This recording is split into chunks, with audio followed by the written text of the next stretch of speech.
Latar belakang konflik yang pecah di negeri Minangkabau ketika kaum Padri mulai memberangus adat istiadat yang mereka anggap sebagai tidak islami. Jalannya Perang Padri. Perang Padri secara garis besar terbagi menjadi 3 tahap. Tahap awal, kaum Padri dan kaum adat bentrok. Kaum adat kalah dan meminta bantuan Belanda.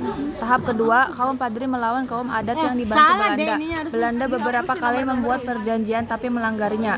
Tahap akhir, kaum Padri dan kaum adat bersatu melawan Belanda. Setelah pertempuran sengit, Belanda berhasil menguasai Benteng Benjol.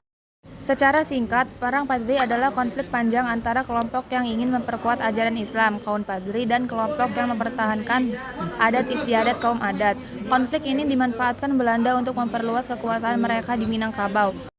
Poin-poin penting lainnya, pergantian kepemimpinan. Kaum Padri dipimpin oleh beberapa tokoh seperti Datuk Bantaro dan Tuanku Imam Bonjol. Taktik perang, kaum Padri sering menggunakan taktik gerilya untuk melawan Belanda. Perjanjian yang dilanggar, Belanda beberapa kali membuat perjanjian damai tapi selalu melanggarnya. Persatuan, pada tahap akhir, kedua kelompok bersatu melawan penjajahan. Akhir Perang Padri. Setelah Perang Jawa berakhir pada 1830 dan ditangkapnya Pangeran Diponegoro dengan seasik licik, Belanda kembali memusatkan fokus ke Minangkabau. Pasukan kolonial membangun benteng di Bukit Tinggi bernama Fort Lookout. Pada 11 Januari 1833, pertahanan Belanda diserang oleh pasukan gabungan kaum Padri dan kaum adat.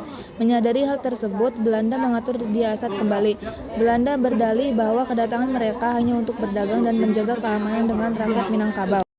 Lagi-lagi Belanda menerapkan siasat licik yang berujung pada penangkapan Tuanku Imam Bonjol pada 1837 yang kemudian diasingkan ke Cianjur, Ambon, lalu Minahasa hingga wafat di sana.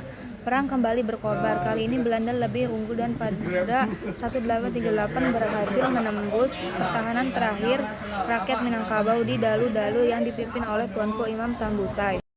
Tuanku Tambusai dan beberapa pengikutnya yang selamat pergi ke negeri ke-9 di Semenanjung Malaya. Kehilangan banyak tokoh pemimpin, kekuatan Minangkabau pun melemah dan Belanda pun berkuasa setelah memenangkan perang.